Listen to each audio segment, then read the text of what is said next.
On April 16, 1940, the Danish royal family welcomed a little princess. She was the first child of Crown Prince Frederik and Crown Princess Ingrid at that time. On this day, just 1 week had passed since their neighboring country, Nazi Germany, invaded Denmark. Crown Princess Ingrid, the daughter of the King of Sweden, was a courageous woman. After giving birth to the princess, she placed her in a baby carriage and pushed her towards the streets of Copenhagen, uplifting the morale of the people. She told everyone that even though darkness had descended, hope remained, and everything would get better. At that time, she did not yet know that the princess in the baby carriage would become the future Queen of Denmark and reign for half a century. This princess, the future queen and the main character of our story today, is Queen Margrethe II. The parents of Margrethe later gave birth to 2 more princesses, Benedict and Anne-Marie. The 3 sisters were graceful and beautiful, becoming a picturesque scene in Denmark. The youngest daughter, Anne-Marie, became the most beautiful princess in Europe at that time due to her stunning appearance, and from the age of 13 onwards, she was constantly admired by princes from various countries. However, at that time, Denmark's inheritance laws stipulated that females had no right to inherit the throne. Therefore, even after Crown Prince Frederik became the King of Denmark and already had 3 children, his younger brother, Prince Knud, remained the first in line to the throne. To allow his daughter to ascend to the throne, Margrethe's father, King Frederik IX, pushed for the amendment of Denmark's inheritance laws in 1953. The new law stated that a queen could ascend in the absence of a son.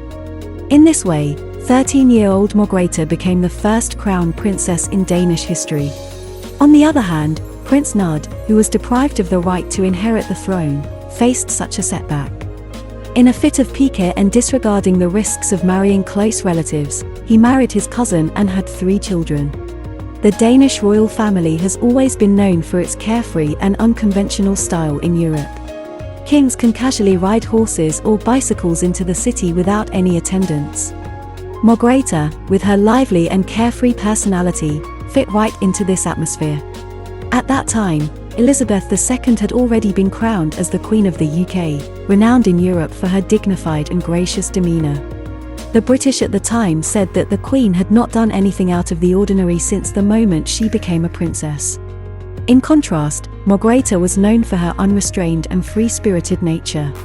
She was often seen with a cigarette in hand, loved travelling around the world, and had a particular passion for archaeology. She even joined her grandfather, King Gustav VI Adolf of Sweden, on archaeological expeditions to Egypt and Italy. In addition to her adventurous pursuits, Margrethe was proficient in multiple languages and had a deep love for design, painting, and literature. She studied economics, law, history, archaeology, and more at renowned universities such as the University of Copenhagen, Cambridge University, Paris University, and the London School of Economics. She eventually earned a doctoral law degree. In 1964, Princess Anne-Marie, the youngest sister of Margrethe, got married at the age of 18. She married the then King of Greece and became the youngest queen in Europe. After Princess Anne-Marie's marriage, the media often asked Margrethe, who was still single at the time, when she planned to find her significant other. She confidently replied, "My significant other will come to find me." In the following year, 1965, while studying at the London School of Economics, she attended a dinner and met Henrik, who worked at the French embassy in London. That evening, she didn't pay much attention to Henrik, but he noticed her. After all, Margrethe stood tall at 1.8 meters, with a striking appearance, cheerful personality, and being a princess, making it hard for people not to notice her. Perhaps at that moment, Henrik secretly harbored the grand wish of marrying the future queen. Soon, the opportunity arose. Henrik encountered Margrethe again at another gathering. This time, Margrethe finally took notice of him.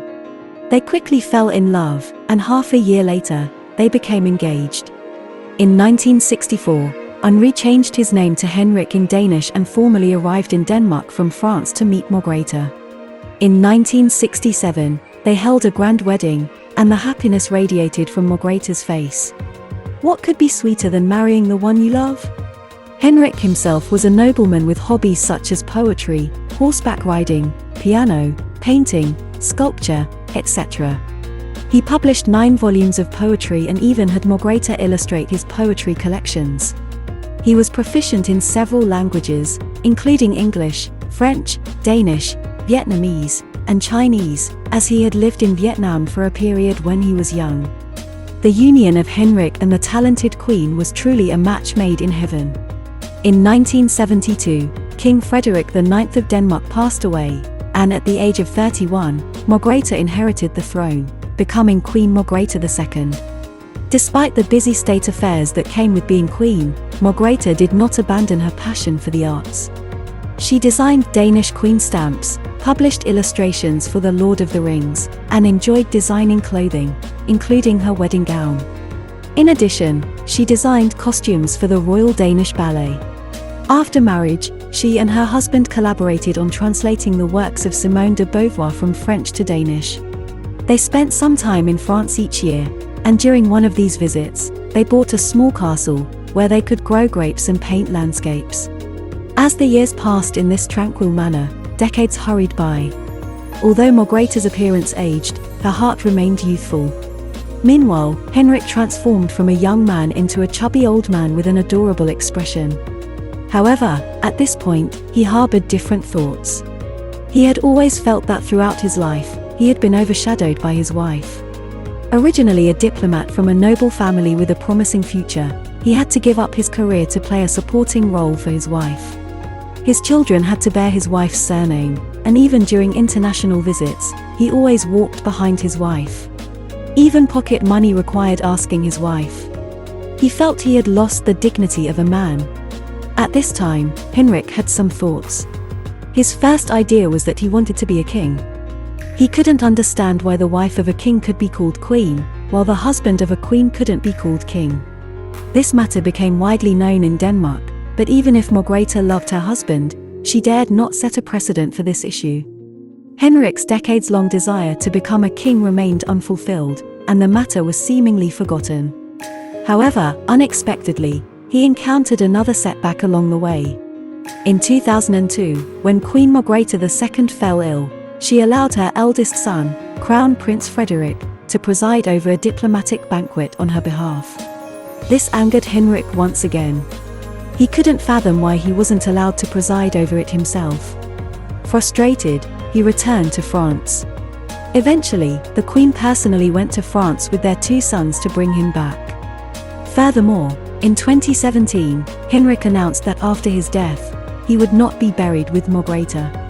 His will stated that he wanted to be cremated, with half of his ashes scattered into the sea and the other half buried in Fredensborg Palace, where they lived, to be with his family.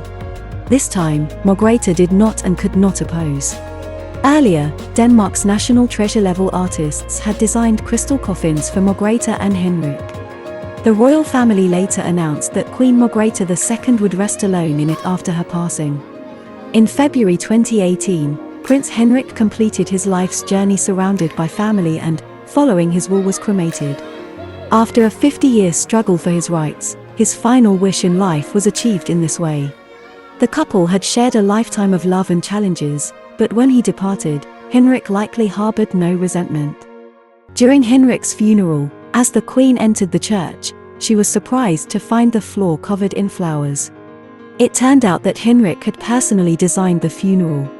He had the church decorated as a sea of flowers so that the Queen could walk through the blooming flowers, creating a romantic surprise for her final moments. This was because, at their wedding 51 years earlier, Henrik had said, "I came from a kingdom of flowers to a beautiful garden. In this garden, there are various kinds of flowers, but the most beautiful in the sea of flowers is my girl." In April 2020, it was Queen Margrethe II of Denmark's 80th birthday. However, due to the pandemic, grand celebrations were not possible, and she had a somewhat subdued birthday. Margrethe had once said that at her age, one must gradually learn how to cope with loneliness. Despite having 2 sisters, 2 sons, 8 grandchildren, and the love of the Danish people, she still faced a certain solitude.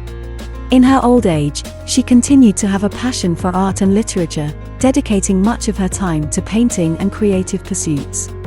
However, all these interests may not fully compensate for the immense loneliness brought about by her husband's passing. Now, as a queen, she must face the prospect of death alone. Despite her regal status, her emotional state in old age may be quite similar to that of an ordinary person. Wishing the Queen all the best in facing these challenges,